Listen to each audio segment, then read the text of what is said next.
도로에서 흔히 볼 수 있는 45인승 전세버스입니다. 학교 통학이나 산악회 등반, 결혼식 참석 등에 다양하게 쓰이죠. 이런 대형 버스, 값이 2억 원에 이를 만큼 비쌉니다. 게다가 면허를 얻으려면 버스가 적어도 10대 이상 있어야 해서 사업을 시작하려면 돈이 많이 듭니다. 이런 이유로 관행이 된 게 바로 지입이라는 방식입니다. 가지고 들어간다는 일본어에서 유래한 단어인데요. 운전사들이 차값을 할부로 내면서 버스의 실제 소유주가 되고 명의는 사업면허가 있는 회사 앞으로 두는 형태입니다. 회사는 운전사가 차값을 내주니까 적은 자본으로 규모를 키울 수 있고 운전사도 고가 차량을 이용해 영업할 수 있어서 이해관계가 들어맞는데요. 문제는 전세버스 관련 법에서 개인 사업자의 영업을 금지하고 있어서 이런 지입이 불법이라는 겁니다. 관행이라는 이름으로 유지돼 온 전세버스 불법 지입. 업계에 큰 타격을 준 코로나19 사태 이후 곳곳에서 문제가 드러나고 있습니다. KBS는 전세버스 지입 문제를 집중 취재했는데요. 먼저 일을 해도 돈을 벌 수 없는 처지에 놓인 전세버스 지입 운전사들의 얘기를 들어봤습니다. 20년 경력 지입 전세버스 운전사 백이남 씨. 요새는 익숙한 버스 대신 화물차 핸들을 잡는 날이 늘었습니다. 코로나19 이후 관광버스 일감이 사라졌기 때문입니다. 오늘 산악회를 한 8개 정도 했거든요. 지금은 전혀 안 나가고요.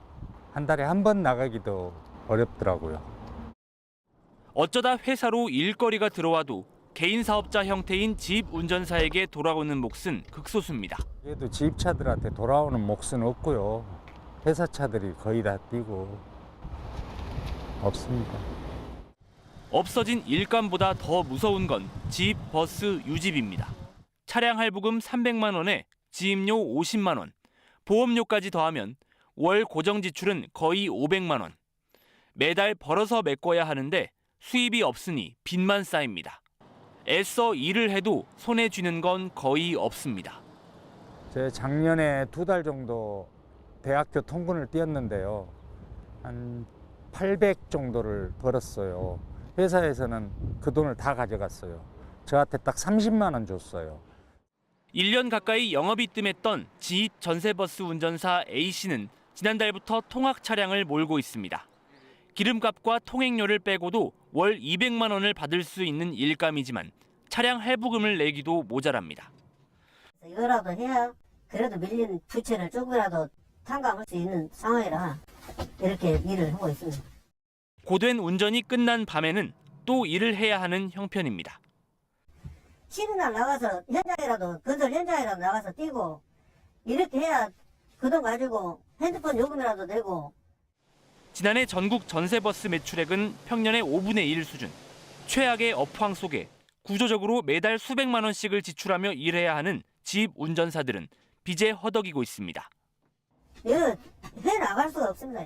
차 가지고는 벌어먹을 수가 없어요. 이렇게 코로나19로 어려움이 심화된 지입 전세버스 운전사들은 개인 사업자처럼 일하면서도 이 버스 회사에 종속돼 있습니다. 차값은 자신이 내지만 차량 명의는 회사에 있고 일감도 상당 부분은 회사에 의존하고 있기 때문입니다. 독립적인 사업자도 아니고 그렇다고 노동자도 아닌 애매한 처지에서 지입 운전사들은 여러 가지로 부당한 대우를 받고 있다고 호소하는데요. 이어서 김정대 기자가 취재했습니다. 광주의 한 전세버스 회사에서 4년 가까이 지입 차량을 운전한 정구택 씨. 코로나19로 벌이가 끊기자 일을 그만두며 회사에 낼 돈, 받을 돈을 정산했습니다. 200만 원을 덜 받았다는 정 씨 주장에 회사는 오히려 3천만 원을 내놓으라고 소송을 걸었습니다. 회사 측이 포기해 승소하긴 했지만 정산 과정은 불투명했고 계약서도 없었습니다. 내가 일했던 일하고 자기네들이 정산했던 표하고 전혀 맞지 않습니다. 목돈을 가지고 오면 계약서를 써줍니다. 계약서를. 근데 이렇게 돈이 소액이다 보면 계약서 없이 그냥. 같은 회사에서 지입 차량을 갖고 일한 황우 씨. 일을 그만둔 지 1년도 훌쩍 넘었는데 회사에서 밀린 과태료를 내라는 연락을 받았습니다. 낼 돈은 이미 다 냈고 받을 것도 못 받았다고 항의하자 돌아온 건 욕설과 폭행이었습니다. 계속 내가 이제 그 얘기를 갖고 따졌더니 너는 법만 없으면 죽여버렸어. 그러면서 내 얼굴에 춤을 6번이나 받아불더라고. 차량 할부금 등 회사에 낼 돈이 밀렸다는 이유로 버스를 빼앗기는 경우도 있습니다. 하지만 버스의 명의는 회사 앞으로 돼 있어서 대응하기가 쉽지 않습니다. 그 당시에 돈이 한 900만 원 정도 줄 거 있었습니다. 기입료 포함해서 10시쯤 불러다가 차를 가져가 버렸어요. 지금도 그 차에 리모컨하고 키를 제가 가지고 있습니다. 한국교통안전공단 설문조사 결과 지입운전사들 상당수는 갑질 피해를 호소했습니다. 차량을 뺏기거나 받을 돈을 못 받은 경우도 많았습니다.